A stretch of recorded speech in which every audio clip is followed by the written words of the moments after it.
Bass baritone opera singer Ryan Speedo Green is living his dream, which is pretty miraculous if you look back at the path he took to get there. Especially when you're coming from a low-income family, coming from a bad neighborhood, coming from a bad past. I was already a stereotype. I was already a number. But Ryan's fourth grade teacher refused to buy into that and wouldn't let Ryan do so either. So when he hurled his desk at her, instead of sending him to the principal's office or having him expelled, she took his desk and his chair and refused to give them back until he agreed not to throw them. And then she gave Ryan something he was in need of, a glimmer of hope. When I was in Mrs. Hughes, Elizabeth Hughes' class, it was a class for kids who were the worst of the worst in her school. She taught us that in her class, we wouldn't be judged by the color of our skin, but by the content of our character.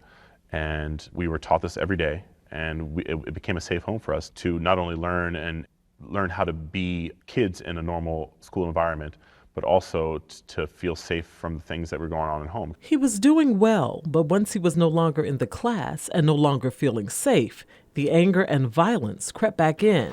He threatened his mother and brother with a knife and found himself in juvenile detention. And according to society, the fact that I went to juvenile detention at a young age meant that I was probably going to end up in jail.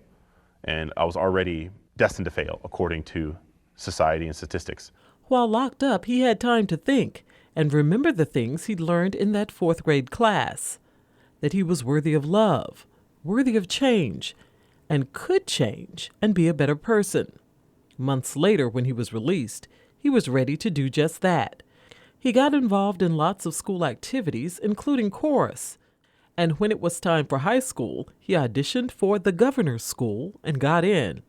And then came his second transformation. The day he and his governor's school classmates took a field trip to New York to see a Broadway show and an opera. We saw 42nd Street as our Broadway show, and then we saw the opera Carmen at the Metropolitan Opera. And that was my first ever opera and also my first Broadway show.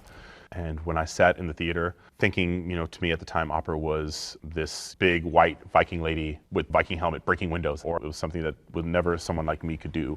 The person who was portraying the title character of Carmen was an African-American mezzo-soprano by the name of Denise Graves. And she made me feel every emotion on the emotional spectrum.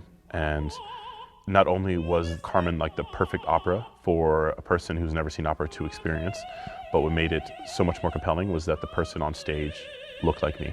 And when I left that theater, I told my chorus teacher, who would become my voice teacher, that I know what I want to do with my life. I want to sing on the Met stage. His voice teacher laid out the laundry list of what Ryan would need to do, which included college, graduate school, and being able to sing in foreign languages. And Ryan Speedo Green checked them off one by one. And by his mid-20s, made his opera debut at the Met. Now 33, he has sung all over the world. Yeah, the irony is, in the opera world, I'm still a bit of a baby. I explain to people that, a male voice doesn't fully mature till you're in your late 30s, early 40s. And for me and my voice type as a bass baritone, that's when we hit our prime, is in our 40s. So I'm very lucky to be in my position and very blessed to be in my position now at my age to be singing the places I've sung and where I will be singing in the future. And all the roles that I've done, I'm beyond blessed to be this far in my career. For Another View, I'm Lisa Godley.